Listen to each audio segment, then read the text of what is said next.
Bonjour maître. Bonjour. Merci de répondre à nos questions. Je vous en prie, c'est toujours un plaisir. Donc vous êtes revenu de Syrie récemment. Est-ce que vous pouvez nous en parler un petit peu?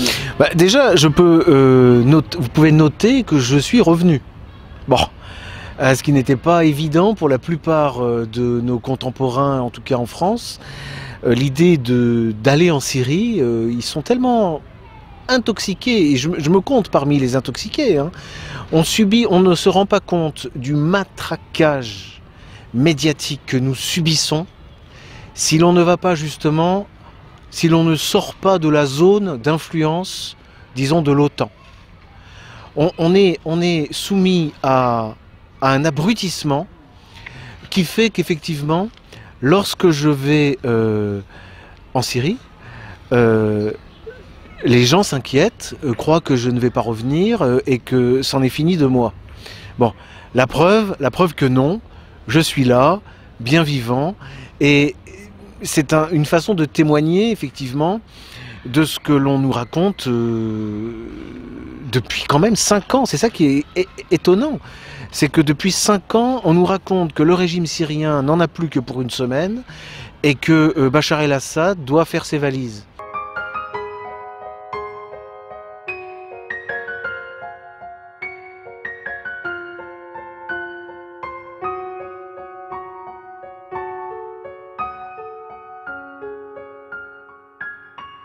Je me rends en Syrie en tant que modeste avocat et aussi en tant que chercheur, hein, en tant que docteur en droit, pour y donner des conférences, pour y rencontrer des confrères, des collègues avec qui nous échangeons sur la situation et sur l'état du droit international.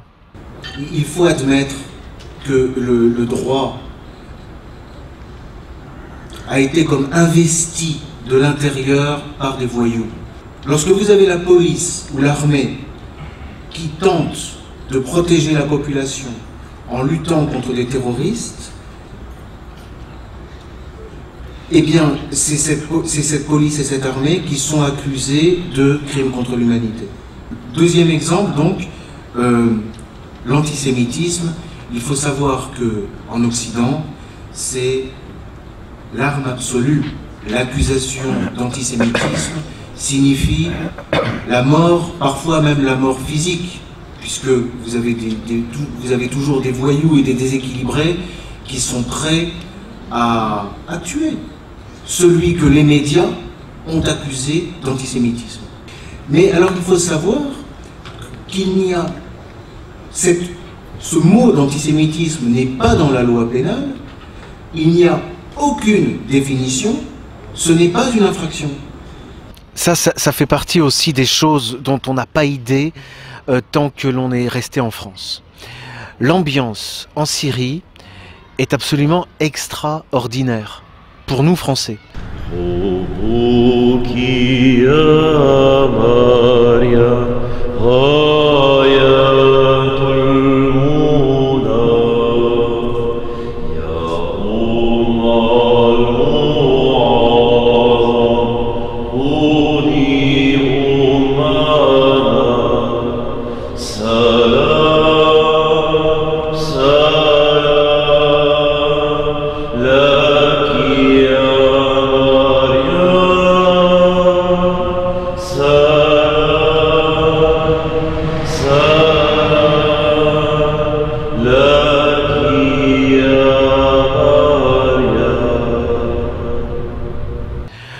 On est face à un peuple, on comprend ce que certains Allemands au début du 19e siècle appelaient un peuple jeune. Un peuple jeune, tous les peuples ont le même âge. Mais vous avez dans la vie des peuples des moments, disons, de rajeunissement. Et c'est là qu'on voit la différence avec la France. La population française est une population vieille. Mais pourquoi? Parce qu'il n'y a pas d'énergie. Il n'y a pas cette envie de vivre. Il faut une envie de vivre chez un peuple comme le peuple syrien qui subit depuis 5 ans l'agression coordonnée des États les plus puissants et les plus riches de la planète, et les plus manipulateurs, les plus perfides, ceux qui ont le moins de scrupules. Hein. Et cette population, derrière son président, mais à la limite, c'est presque lui qui est derrière sa population. C'est vraiment une résistance et une volonté de plus que de vivre, une volonté de revivre. Je pense qu'on assiste en Syrie à une renaissance. Et comme on pourrait en souhaiter une pour la France. Voilà. La Syrie est devenue un exemple pour la France.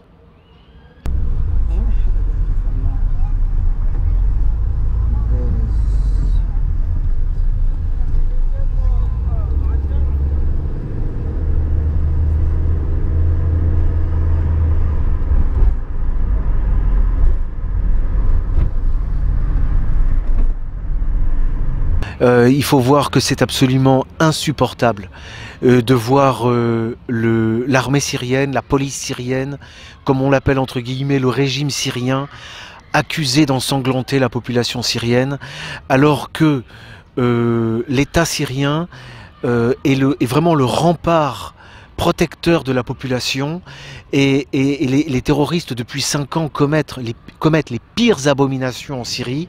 Mais comme cette offensive terroriste, elle est à 80% médiatique, elle s'accompagne d'un mensonge systématique, et l'ignominie, ce n'est pas seulement de trucider, de torturer, d'éventrer les civils, mais c'est également de faire croire que c'est le régime qui commet ces atrocités. Bon, c'est absolument abominable, je ne comprends pas, enfin, peut-être faudrait-il que les populations françaises, si elles étaient informées de la réalité de ce qui se passe, si elles prenaient conscience que réellement les gens qui gouvernent en France sont capables des pires atrocités, peut-être que les populations réagiraient. Elles ont fait preuve déjà ces derniers mois, cette année, de leur sensibilité. Donc on ne peut expliquer cette insensibilité de la population française au regard de ce qui se passe en Syrie que par le matraquage dont je vous parlais tout à l'heure. C'est ça le réel problème.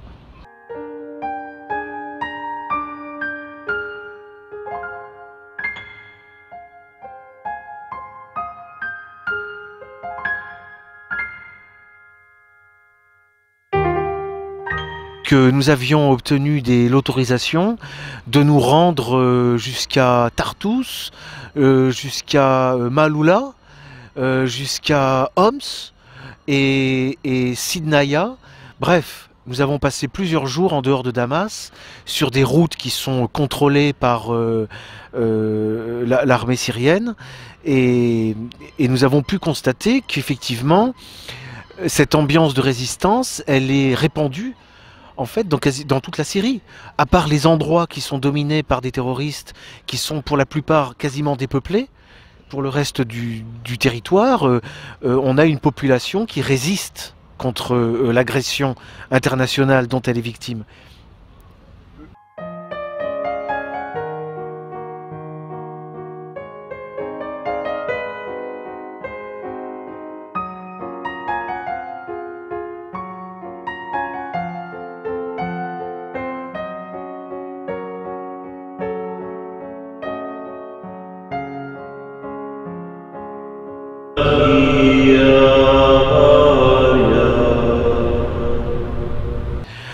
On est face à un peuple, on comprend ce que certains Allemands au début du 19e siècle appelaient un peuple jeune.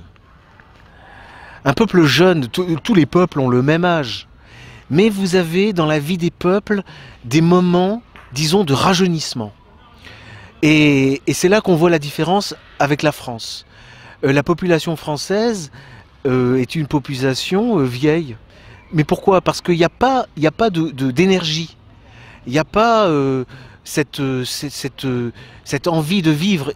Il faut une envie de vivre chez un peuple comme le peuple syrien qui subit depuis 5 ans l'agression coordonnée des États les plus puissants et les plus riches de la planète.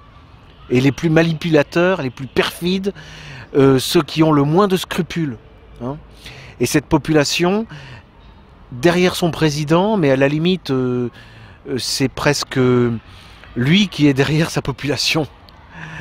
C'est vraiment une résistance et une volonté de plus que de vivre, une volonté de revivre. Je pense qu'on assiste en Syrie à une renaissance. Et comme on pourrait en souhaiter une pour la France. Voilà. La Syrie est devenue un exemple pour la France.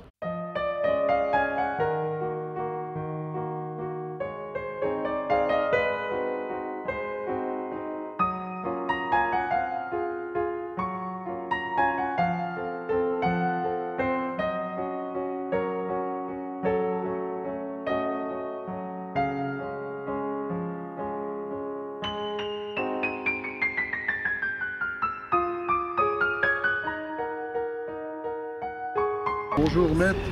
Bonjour. Merci de répondre à nos questions. Je vous en prie, c'est toujours un plaisir. Donc vous êtes revenu de Syrie récemment. Est-ce que vous pouvez nous en parler un petit peu? Déjà, vous pouvez noter que je suis revenu. Bon, ce qui n'était pas évident pour la plupart de nos contemporains, en tout cas en France. L'idée d'aller en Syrie, ils sont tellement intoxiqués, et je me compte parmi les intoxiqués, hein. On ne se rend pas compte du matraquage médiatique que nous subissons si l'on ne va pas justement, si l'on ne sort pas de la zone d'influence, disons, de l'OTAN. On est soumis à un abrutissement qui fait qu'effectivement, lorsque je vais en Syrie, les gens s'inquiètent, croient que je ne vais pas revenir. L'antisémitisme, il faut savoir qu'en Occident, c'est l'arme absolue. L'accusation d'antisémitisme signifie la mort, parfois même la mort physique, puisque vous avez toujours des voyous et des déséquilibrés qui sont prêts à tuer celui que les médias ont accusé d'antisémitisme. Mais alors il faut savoir qu'il n'y a... Ce mot d'antisémitisme n'est pas dans la loi pénale, il n'y a aucune définition, ce n'est pas une infraction. Ça fait partie aussi des choses dont on n'a pas idée tant que l'on est resté en France. L'ambiance en Syrie est absolument extraordinaire. Pour nous Français.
Il faut voir que c'est absolument insupportable de voir l'armée syrienne, la police syrienne, comme on l'appelle entre guillemets le régime syrien, accusé d'ensanglanter la population syrienne, alors que l'État syrien est vraiment le rempart protecteur de la population, et les terroristes depuis 5 ans commettent les pires abominations en Syrie. Mais comme cette offensive terroriste, elle est à 80% médiatique, elle s'accompagne d'un mensonge systématique, et l'ignominie, ce n'est pas seulement de trucider, de torturer, d'éventrer les civils, mais c'est également de faire croire que c'est le régime qui commet ces atrocités. Bon, c'est absolument abominable, je ne comprends pas, enfin, peut-être faudrait-il que les populations françaises, si elles étaient informées de la réalité de ce qui se passe, si elles prenaient conscience que réellement les gens qui gouvernent en France sont capables des pires atrocités, peut-être que les populations réagiront et que c'en est fini de moi. Bon, la preuve que non, je suis là, bien vivant, et c'est une façon de témoigner effectivement de ce que l'on nous raconte depuis quand même 5 ans. C'est ça qui est étonnant. C'est que depuis 5 ans, on nous raconte que le régime syrien n'en a plus que pour une semaine et que Bachar el-Assad doit faire ses valises.